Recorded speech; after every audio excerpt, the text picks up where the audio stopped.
नाज़रीन अस्सलाम अलैकुम। खुश आमदीद हमारे चैनल पर। आज हम बात करेंगे ड्रामा ज़ब्त की आने वाली किस्त के बारे में, जहां हर मंजर एक नया राज खोलेगा और कहानी ऐसा खतरनाक मोड़ लेगी जिसकी किसी ने भी तवक्का नहीं की होगी। आइए जानते हैं मुकम्मल कहानी। फारूक की फैक्ट्री वापस उसके नाम करने के बाद पूरे घर में खामोशी छा जाती है। सबकी नजरें आन पर होती हैं। फारूक आहिस्ता आहिस्ता आन के करीब आता है और भराई हुई आवाज में कहता है, मैंने तुम्हें हमेशा गलत समझा, लेकिन आज तुमने साबित कर दिया कि असल दौलत इंसान की नीयत होती है, जायदाद नहीं। आन मुस्कुराकर जवाब देता है, मैंने ये सब सिर्फ आयला और इस खानदान को बचाने के लिए किया था। मुझे किसी की दौलत नहीं चाहिए। ये सुनकर आयला की आंखों में खुशी के आंसू आ जाते हैं। वो पहली बार सबके सामने आन का हाथ मजबूती से थाम लेती है, जिसे देखकर घर के तमाम अफराद जज्बाती हो जाते हैं। उधर पुलिस शामी को अदालत में पेश करती है। सबको यकीन होता है कि अब उसे सख्त सजा मिलेगी, मगर उसी दौरान एक महंगी गाड़ी अदालत के बाहर आकर रखती है। गाड़ी से एक बासर वकील उतरता है और चंद ही मिनटों में शामी की जमानत मंजूर हो जाती है।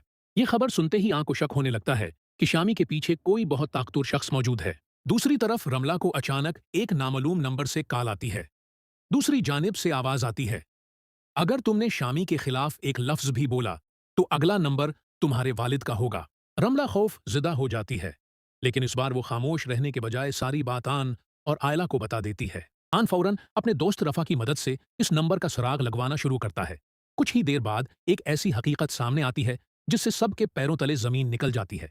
मालूम होता है कि शामी कई महीनों से एक खफिया शख्स के इशारों पर पूरा खेल खेल रहा था और वो शख्स फारूक के कारोबार पर कब्जा करना चाहता था। उसी दौरान आयला घर में अकेली होती है कि अचानक बिजली चली जाती है। पूरा घर अंधेरे में डूब जाता है। आयला को किसी के कदमों की आवाज सुनाई देती है। वो घबराकर पीछे मुड़ती है तो एक नकाब पोश शख्स इसके सामने खड़ा होता है।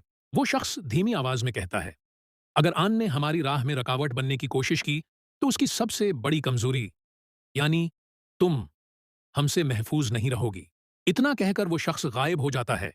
आयला खौफ से कांपने लगती है। उसी लम्हे आन घर पहुंचता है और आयला को उस हाल में देखकर परेशान हो जाता है। आयला रोते हुए आन को सारी बात बता देती है। आन फौरन कसम खाता है, अब जो भी हमारे खानदान की तरफ बड़ी नजर उठाएगा उसे उसकी कीमत चुकानी पड़ेगी। मगर कहानी का सबसे बड़ा धमाके अभी बाकी होता है। आखिरी मंजर में शामी जेल से बाहर निकलकर एक प्रासरार शख्स से हाथ मिलाता है। कैमरा आहिस्ता आहिस्ता इस शख्स के चेहरे की तरफ बढ़ता है, लेकिन इसका चेहरा दिखाने से पहले ही किस्त खत्म हो जाती है, जिससे वाज़ेह हो जाता है कि असल दुश्मन अभी तक सामने नहीं आया और आने वाली किस्त में कहानी पहले से भी ज्यादा खतरनाक और सनसनीखेज होने वाली है। शामी मुस्कुराते हुए उस नकाब पोश शख्स से हाथ मिलाता है और कहता है, मैंने अपना वादा पूरा कर दिया, अब आप भी अपना वादा निभाएं। नकाबपोश शख्स आहिस्ता से अपना चेहरा सामने लाता है। उसे देखते ही शामी भी एक लम्हे के लिए हैरान रह जाता है, क्योंकि वो शख्स फारूक का बरसों पुराना कारोबारी हरीफ निकलता है, जो कई साल पहले सबकी नजरों से गायब हो